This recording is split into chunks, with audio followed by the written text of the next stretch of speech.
wabarakatuh. Salam sejahtera buat kita semua. Nah, yang kami hormati ada Bapak dosen kami, Bapak Krisna Siva Sodri, SP MSI. Dan yang kami banggakan teman-teman kami sekalian, audiens yang sedang menonton video ini. Nah, pada kesempatan kali ini kami berterima kasih telah diberikan waktu dan lokasi waktu kami presentasi. Nah, di sini kami ingin membawa topik pengolahan tanah yang menghasilkan. Sebelum dari kami menjelaskan topik kami, izinkan kami perkenalkan diri kami. Kami dari kelompok 3 dengan perwakilan dari kelompok 3 berdiri di sini 4 orang. Nah, saya sendiri bernama Janudiaman Pandapotan Purba dan rekan kami. Nama saya Rizky Hasyani. Nama saya Feverius Olivia Drita. Nama saya Purnomo Ade. Baik, sekianlah dari perkenalan singkat dari kami. Nah, kami akan menjelaskan secara umum apa sih itu pengolahan tanaman menghasilkan. Secara umum, tanaman kelapa sawit adalah salah satu tanaman perkebunan yang paling penting di Indonesia yang berfungsi sebagai sumber devisa negara terbesar di seluruh Indonesia. Nah, prospek komoditi yang jelas, perdagangan global kelapa minyak sawit telah mendorong pemerintah Indonesia untuk memperluas area perkebunan kelapa sawit di seluruh wilayah Indonesia.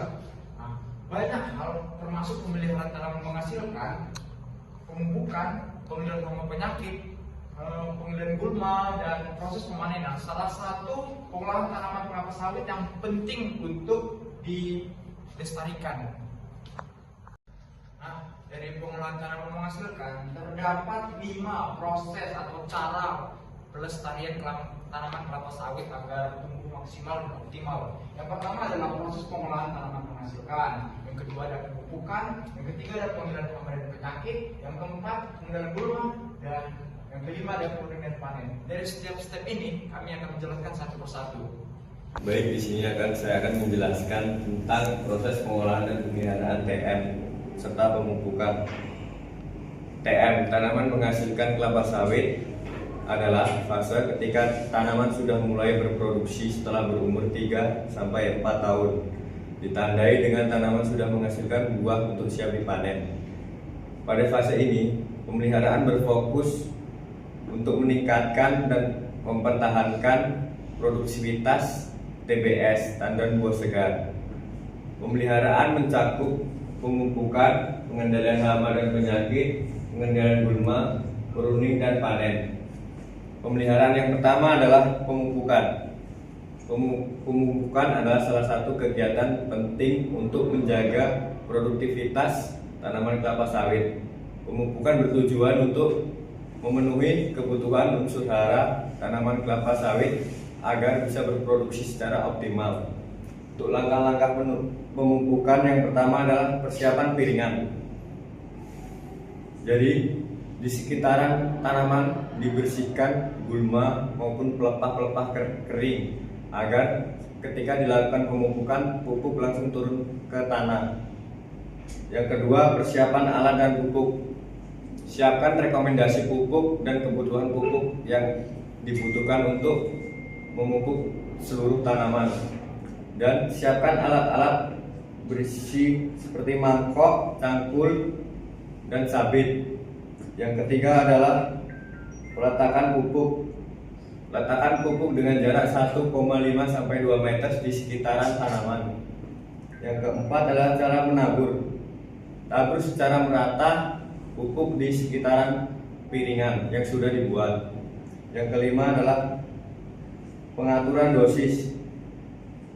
Menggunakan mangkuk berisi 750 gram untuk setiap pohon sesuai rekomendasi pupuk. Jika rekomendasi pupuk lebih besar bisa dilakukan 2 sampai 3 kali.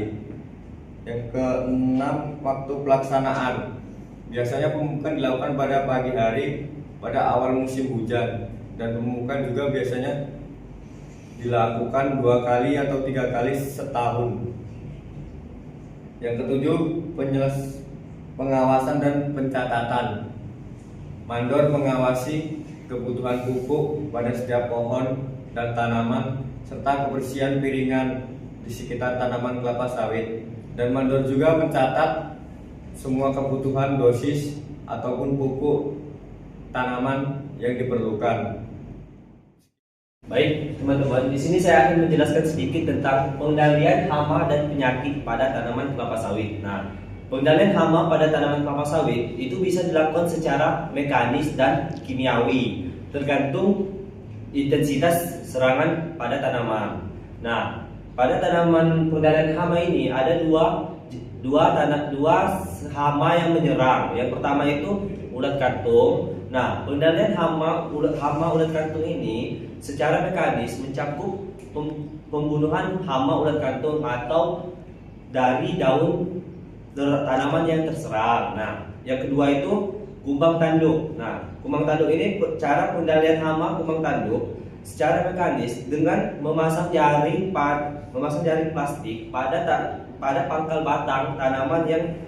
Nah, selanjutnya pengendalian pada penyakit. Nah, dalam upaya pengendalian hama dan penyakit pada tanaman kelapa sawit, nah itu masih mengutamakan pestisida. Nah, seperti pengendalian penyakit busuk pangkal batang atau BPB. Nah, yang kedua ada busuk akar. Nah, disebabkan oleh jamur Rhizoctonia lamentifera, yaitu menyerang akar sehingga membusuk.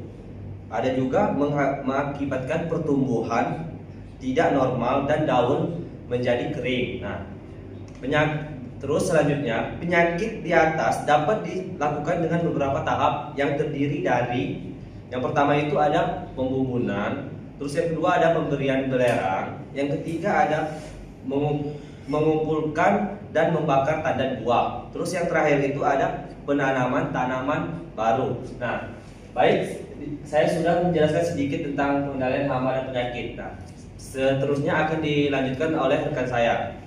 Oke, di sini saya akan menjelaskan tentang cara pengendalian gulma. Yang pertama itu pengendalian mekanis atau secara manual. Pengendalian mekanis merupakan usaha menekan pertumbuhan gulma dengan cara merusak bagian-bagian tertentu sehingga gulma tersebut mati dan pertumbuhannya terhambat. Pengendalian mekanis atau secara manual biasanya dilakukan di piringan. Nah, caranya itu dilakukan di sekitar pohon, bertujuan memudahkan pemanenan dan meningkatkan keefisienan pemupukan. Frekuensi perlakuannya berkisar 3-4 kali per tahun. Yang kedua ada pengendalian gulma secara kimia. Pengendalian gulma secara kimia adalah metode mengendalikan atau mematikan gulma dengan menggunakan herbisida, yaitu bahan kimia yang dirancang khusus untuk menekan pertumbuhan gulma tanpa merusak tanaman utama. Metode ini lebih cepat, efisien, dan cocok dilakukan untuk areal skala luas. Namun harus dibarengi dengan dosis yang tepat, jenis herbisida yang sesuai, serta tepat sasaran agar tidak merusak tanaman dan aman bagi lingkungan.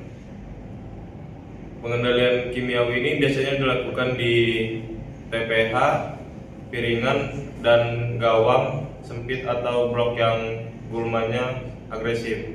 Baik, saya akan menjelaskan mengenai pruning dan panen. Nah, apa sih itu pruning? Pruning adalah proses pemangkasan pelepah yang sudah tidak produktif lagi, seperti pelepah yang sudah jatuh, pelepah yang sudah tua, pelepah yang sudah tandan buah segarnya sudah dipanen. Nah, tujuan dari pruning yaitu untuk meningkatkan hasil dari fotosintesis pada tanaman itu sendiri. Nah, tujuan lainnya ada seperti memudahkan para pemanen untuk melihat kondisi buah yang sudah siap panen. Nah, kondisi yang ideal pada pelepah yang sesuai di lapangan tanaman menghasilkan yaitu berada di jumlah 40-48 helai pelepah. Nah, saya akan menjelaskan manfaat dari pruning. Yang pertama yaitu ada meningkatkan produktivitas TBS. Nah, meningkatkan produktivitas TBS. Nah, produktivitas TBS dipengaruhi oleh faktor dari fotosintesis itu sendiri. Jika pelepah yang mencukupi dan pelepah yang sesuai pada tanaman menghasilkan memenuhi syarat ideal, maka menghasilkan TBS yang unggul dan potensi untuk meningkatkan kadar jual yang tinggi. Nah, selanjutnya ada mempermudah proses pemanenan. Pruning yaitu mempermudah proses pemanenan, yang dimana pemanen akan mudah melihat kondisi buah yang matang dan yang belum matang. Kemudian ada mengurangi kehilangan hasil. Nah, jika pruning dilakukan secara bertahap, maka jika pada saat pemanenan brondol-brondol pada TBS tidak akan menyangkut pada pelepah yang tersisa. Selanjutnya ada mencegah pembusukan buah di batang. Nah, jika pruning tidak dilakukan secara bertahap, akan membuat TBS itu akan busuk karena tidak diketahui oleh para pemanen. Nah, selanjutnya memperbaiki sirkulasi cahaya dan udara. Sirkulasi cahaya dan udara sangat penting pada bagian tanaman menghasilkan karena akan menyebabkan hama dan penyakit muncul. Nah, selain itu juga pada saat fotosintesis memerlukan cahaya dan udara. Jika pelepah terlalu lebat akan membuat cahaya tidak masuk pada daun. Selanjutnya mengurangi risiko serangan hama dan penyakit. Nah, mengurangi risiko serangan hama dan penyakit. Hama dan penyakit menempel pada daun yang tidak produktif seperti daun kering tadi. Nah, jika pelepah terlalu banyak di tanaman menghasilkan akan membuat ulat api menyebar luas dan jamur-jamur pada tanaman menghasilkan akan cepat berkembangnya. Selanjutnya itu menambah nilai estetika. Nilai estetika itu sangat penting jika ditanamkan kegunaan, tapi tidak mempengaruhi produktivitas pada tanaman itu sendiri. Nah, nilai estetika itu bisa mempengaruhi kondisi para pemanen, kondisi kayak seperti kenyamanan pada saat pemanenan. Selanjutnya ada proses panen, baik pengolahan panen. Pada saat pengolahan panen adalah hal yang ditunggu oleh para petani. Panen memiliki ciri khusus pada waktunya, seperti ciri kemasakan berdasarkan warna yang sesuai pada saat pemanenan, yaitu TBS berubah warna menjadi kemerahan dan bisa kehitaman. Selanjutnya, panen ini memiliki ciri-ciri. Pada segi perusahaan, panen itu harus terbrondol 1-5 brondol yang sudah jatuh ke tanah. Nah, pada proses pemanenan ada beberapa cara, yaitu menggunakan alat menggunakan dodos dan menggunakan sabit. Alat penggunaan dodos dilakukan biasanya pada saat umur tanaman sawit menghasilkan di umur 4-8 tahun. Dan penggunaan sabit digunakan pada saat umur 10-25 tahun. Nah, panen ini sangat mempengaruhi harga jual dari pabrik. Nah, disarankan waktu panen kondisi yang buah yang sudah matang itu dipanen dan tidak terlalu muda, tidak terlalu tua, karena akan membuat hasil rendemen dari minyak itu sendiri berkurang. Dari hasil penjelasan yang dimulai dari pengolahan hingga pemeliharaan tanaman menghasilkan, dari kelompok 3 dapat menyimpulkan bahwa pengolahan tanah pada hasil pertanaman menghasilkan bertujuan untuk menjaga kondisi fisik dan kesuburan tanah agar tanaman tetap produktif. Nah, kegiatan utama seperti penyiangan, pemupukan, pengendalian hama, dan pengendalian drainase yang baik. Nah, nutrisi yang cukup serta lingkungan tumbuh yang optimal dengan pengolahan tanah yang teratur, pertumbuhan tanaman yang lebih stabil, risiko serangan yang gulma yang menurun, serta produksi dapat dipertahankan dan bisa juga dapat ditingkatkan. Nah, baik, kami akan membuka untuk sesi tanya jawab. Nah, untuk mengenai sesi tanya jawab, kami memberikan di kolom komentar. Jika audien dan penonton ingin memberikan pertanyaan, kami sediakan komentar dan penonton dapat membuat pertanyaan di dalam komentar kami. Dan jangan lupa like and subscribe.